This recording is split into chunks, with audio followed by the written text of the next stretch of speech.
Gerbiamas rektoriau, gerbiami dėstytojai, mėly studentai. Tradiciškai naujuosius mokslo metus mes sutinkame čia prie Centrinių rūmų.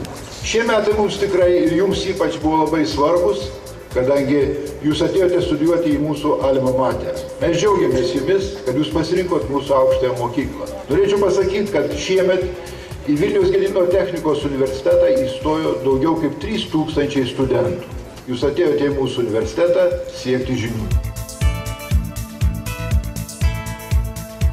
Jūs turbūt sekate tas diskusijos, kurios vyksta spaudoje.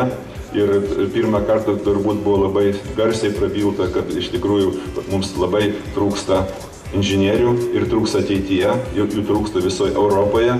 Ir kad tai yra pačios prestižiausios specialybės ir kad verslai jų labai reikės. Taip, kad jums baigiant, jūs būsite labai deficitiniai specialistai, jums bedarbystė niekada negrės.